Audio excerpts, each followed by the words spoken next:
From downtown Detroit, Local 4 News at 11 starts now. I think the water levels are up just a bit. I mean, it used to stop right here going that way. Coming up, how it's gone from just being inconvenient to having some real hidden life-threatening dangers.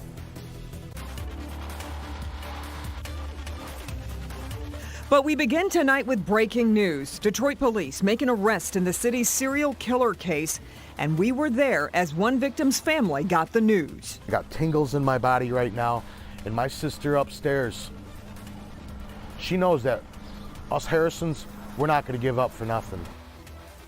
And tonight, police took a person of interest into custody in connection to the murder and rape of 3 women on the city's east side. Again, a person of interest at this point. We've learned he was caught after he tried to prey, though, on another woman, according to police. His name is D'Angelo Martin, 34-year-old homeless man, arrested tonight at 7 Mile and Gratiot near a bus stop. Jermont Terry spoke to the family of one of the victims.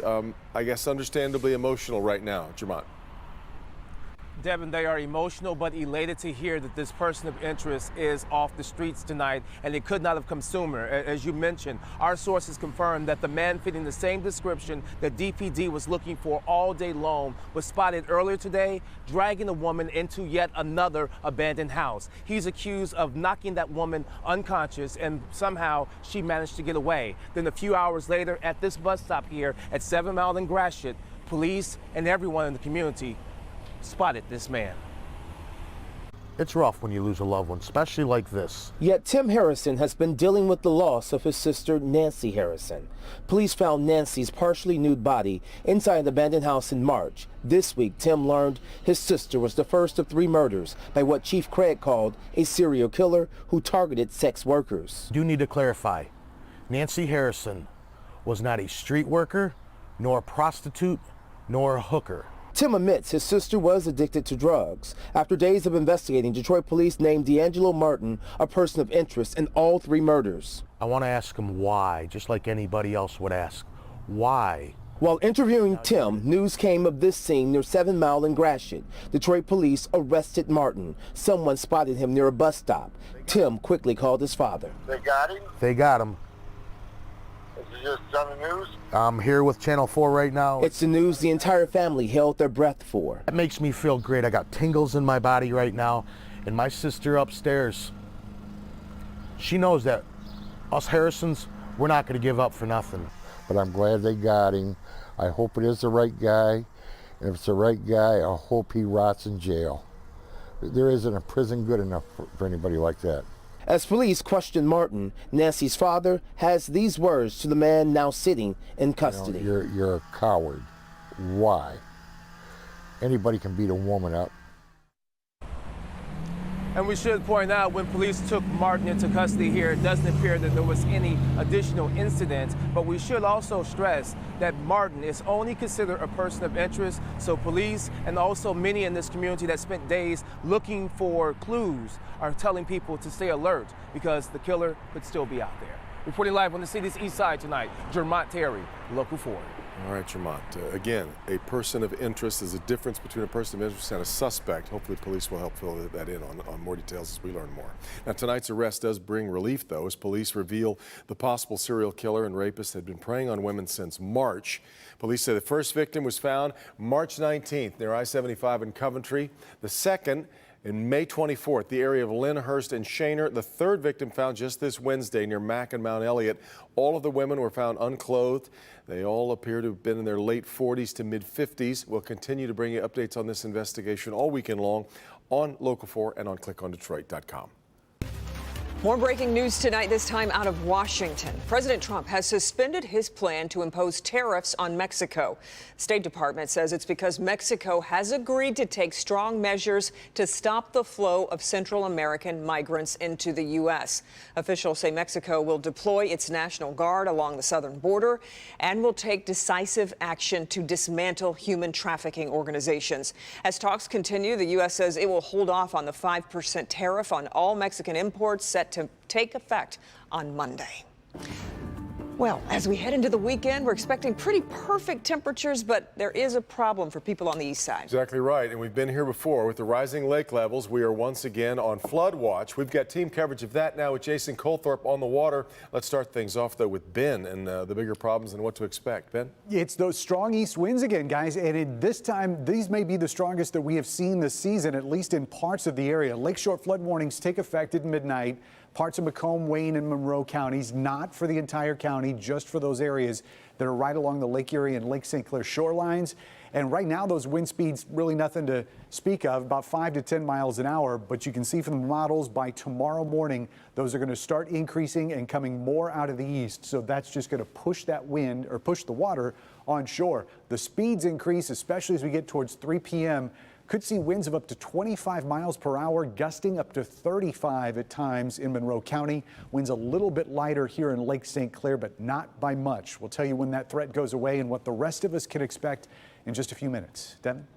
So we have seen quite a bit of what the water can do to homes. There's another danger tonight, and that's for boaters. Jason Colthorpe in St. Clair Shores tonight. The water is now threatening the electrical systems, Jason.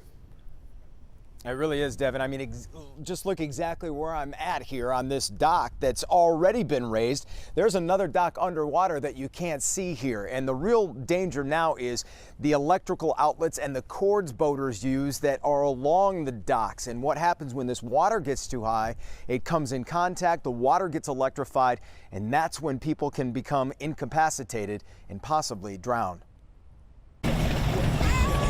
Nothing like a Friday night party on the water, or just a relaxing night watching the boats come in. On Lake St. Clair, they're excited to finally get some sunny, warm weather, but the rising water levels can't be ignored either. It's usually about 1.5 feet, 2 feet down from where it is right now. Chip Miller's family has owned Miller Marina since the 1930s, and he's had a lot of raising to do this year.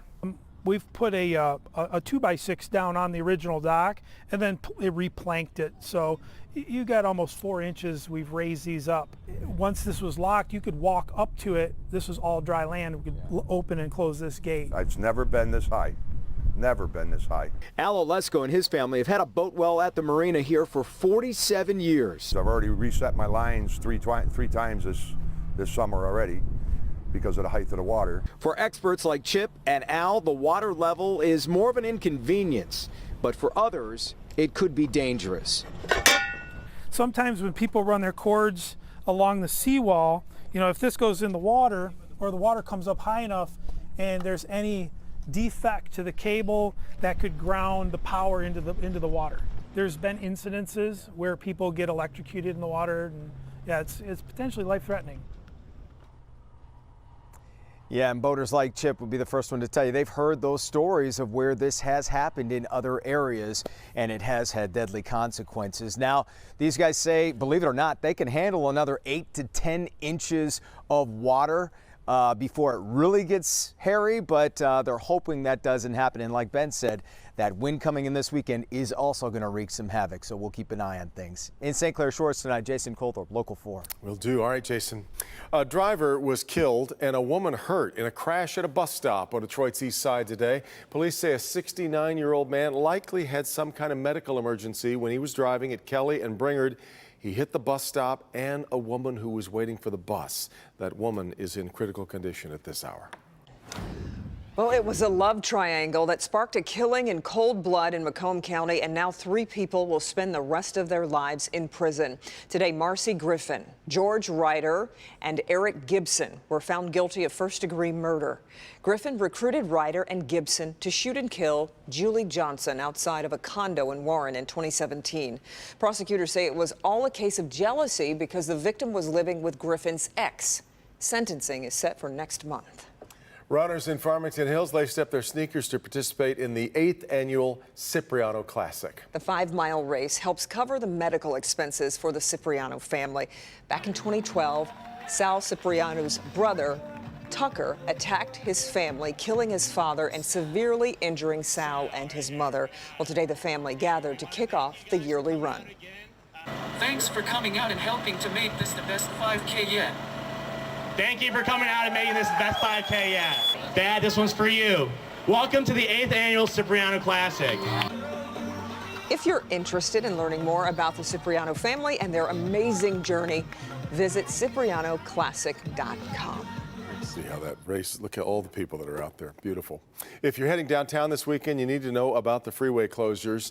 They are officially now in effect on the Lodge Freeway in Detroit. Crews in the area working on demolishing the eastbound 94 ramp. So drivers this weekend encouraged to use the Davison Freeway to I-75. Use it as a detour to get around that work. The freeway closures are going to remain in effect until Monday at 5 a.m.